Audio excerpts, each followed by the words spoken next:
Hey peeps, what's going on? It's Josh, and this is going to be the video in which you can't see anything. And I do apologize for that, but I thought since I'm driving and I'm going over past, there's no signal. I figured, I'd just see if you guys were interested in hearing. Not now, Cecil. In the words of the great Elio Dare, one of our friends. Not now, Cecil. Anyway, so, I got started driving,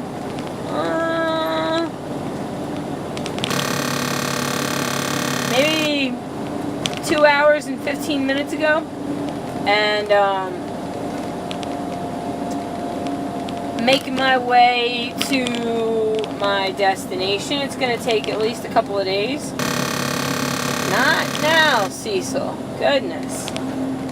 When it's this dark out and I'm passing I'm passing through an area that, these passes do not have, most of them do not have light poles or anything like that. You're really just working with, it's dark out here. So I find it's best to turn down all of the lights within my cab and just roll, so that I can see as best as possible, with as little glare as possible. And in the past I've wanted to do some road footage and so on and so forth, but it just requires editing and stuff that I can't really roll with that right now. Alright, well, get in gear. Thank you. If I could, remember how it is that I drive. It took me a couple of hours to kind of not get over, but to process leaving Maggie. Not leaving her permanently, but you guys saw we uploaded a quick little sad vlog. Because honestly, one of the big things that I focus on when I want to make videos, and I hope I'm not shouting too loudly, but if I am, please excuse that. Just turn your, adjust the device that you're listening to this on. I want to keep it real, and I don't want to be a sad panda all the time, but we basically got 10 days until she's on the truck with me. And it's just really hard. And I know, logically, I'm not, a crazy person, I've never been like this over a girl. So, I'm not normally the type that would be like, oh, I can't bear to be apart from you. I'm like this apparently with Maggie. So, and she's like this apparently with me. And it's hard. We are truly best friends. And we do truly enjoy being together. And even when we're driving each other nuts, we can still Netflix and chill and still want to hang out. Because we deep down love who the other person is. Even when they drive us nuts, And that's both of us. I'm not trying to put words in her mouth. These are things that she said to me and things that I've said to her. So, that's just how it is. But, so basically, I stopped, the way that the clock went, I couldn't drive any further last night, or early this morning when I stopped, I couldn't go any further. I was just too tired, I had a headache, I just couldn't do it. I had to stop. And I had about 4 hours left on my drive time, but only, excuse me, but only an hour and a half on my 14. So there are going to be times where you're going to have drive time, but you go based on the clock with the shortest amount of time on it, essentially. And I only had an hour and a half, and I'm so tired. Literally, I was fighting the drowsiness. And I was like, nope, I'm not going to drive tired. That's as bad as driving drunk. So I pulled it over, And I really wasn't feeling great today. I didn't really complain to Maggie about it because, like, I don't always want to be like, you know what I mean, whining about, oh, my head hurts, oh, whatever. But, like, I really did have quite the migraine today. But nonetheless, I enjoyed sleeping with her and the boys, and being close to my loved ones is like, that's the best healing medication, in my opinion, that I could possibly have access to. Nothing else makes me feel as good as her and those boys. And so I was so lucky to be able to see her today. And yeah, but this is a part of trucking. I don't know how regular OTR guys do this, because if I had to do this every week and leave them every week and not see them for the majority or 5 weeks at a time, this would not be for me. This would not be for me. I'm fortunate I have a significant other, a partner, whatever, that is willing to be on the truck with me and is excited about it. Not only is she willing and excited, but shit, it was her idea, you know? And then I'm able to have my boys, which I'm incredibly grateful to Jim Palmer for that fact. And so I have to say, yeah, there's this part of it where it sucked to leave them. I was crying like a baby, and you know, but I have to say, like, that shows me the value in, so basically, is my opinion that this pain that I'm experiencing at being separated from them for, you know, at least, like, or at most 10 more days, is worth having that love in my life and in my heart.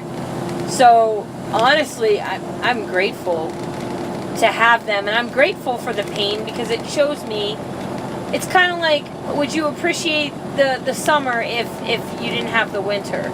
If it was always summer, would you appreciate it as much? You know? I don't know. That's just kind of the way that I look at it. But it was so hard to leave them. Oh my goodness. But last night I got to stop at Walmart and pick up supplies. And I don't know if you can hear the Jake brakes, the engine retarders.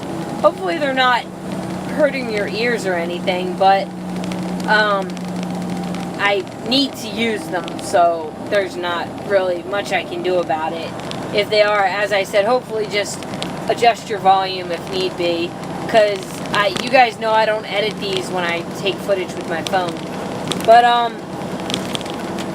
yeah, so I got to stop off, and Peter essentially loves bacon, and Marvin loves pencil rawhides with chicken wrapped around them. That's his favorite choo-choo. And I was able to get Pete some tennis balls, and I was able to get Marv some Chicky Choo-Choos, and then I got a couple of these bacon-flavored, like, Nyla bones that Peter loves. He's a hefty chewer. So, and then I got Maggie, and it's funny because I'm not like, you know, whatever, but I have a very unhealthy relationship with food, the way where I'm not great with moderation. And so I got her, like, some chips, some soda, some candy, you know, I hooked her up like a tow truck, but she didn't necessarily need all of that. I just kind of, I was like, well, shit, there's nothing I can do for her, and now here I am at Walmart, and I can get her some stuff, and I get to take it to her, because I'm going right past her. And at that point, I kind of figured I didn't know if I was going to stop there for my 10 or whatever. I ended up being parked there for 14, 15 hours, because I honestly, like, and again, I didn't complain to Maggie about this. Sorry, babe, I wasn't trying to hide anything from you, I was just not trying to complain, you know, but my head was hurting so bad that it was just, like, I was just able to sleep, and we got some food, and that food helped immensely, and honestly, like, I was just able to recover, you know, and, yeah, so that was really good. really helpful. And now I feel like a new man. And so I'm headed to my drop-off. And I've got until the 19th at like 8 a.m. to get there. And it's, at this point, it's 1,777 miles. So I've got enough time to get it there. I'm going right past Michigan. The reason... Not now, Cecil. I'm not even over the line. Why are you tripping? Anyway. The reason I'm going in that direction is basically because I have to take my medical thingy card. Is it a mech card, or is mech card like saying deaf fluid? Because when you say deaf fluid, that's a superfluous F or fluid, depending on how you look at it. But anyway, so basically I have to take my card to Michigan in person, because they told me that when I went to the SOS, the lady was like, you need to do this in person. She's like, we've had drivers fax it, mail it, whatever, and it hasn't taken, and they've gotten put out of service. So she's like, do yourself a favor and do it in person. And I was like, well, I appreciate you telling me that so that I don't get put out of service, because you can get arrested for that. Now, it's not common that they're going to arrest you for it, but they could. And, I mean, let's be honest, I'd really rather not be arrested. I'm a little too pretty for prison. Just kidding. But I don't want to go to prison. So, yeah. So, that's what's going on this end.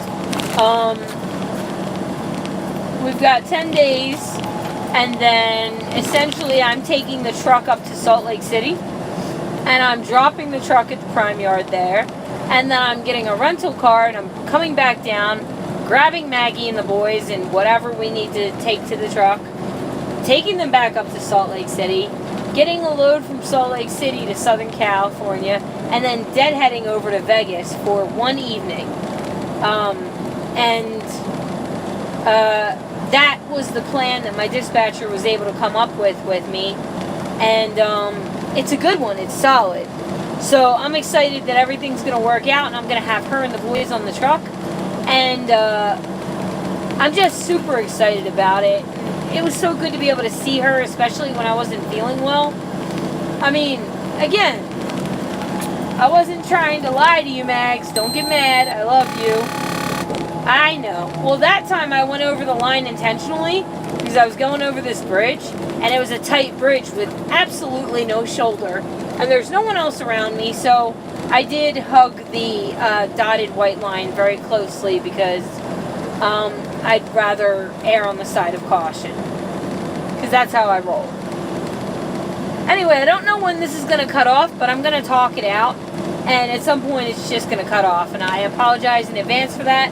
Much love, peep out in advance, but I figure might as well use the time and just kind of talk to you guys a little bit, because you're helping me right now, because my heart's broken at having left Mags, and I know that sounds silly, and if I were anybody else, I'd be like, dude, it's only 10 days, like, you're gonna be okay. But at the same time, peeps, if you could feel what's in my heart right now, I feel like in Once Upon a Time, I feel like Regina reached up into my chest, grabbed my heart, ripped it out, and has it in a box back in Montana right now. And I just feel kind of empty when I'm not with Maggie and the boys. And I wasn't prepared for this part of it to be as hard as it is. I gotta give props and love to all of you OTR guys that do this, and you're not with your families. Holy shit. Like, damn, Gina.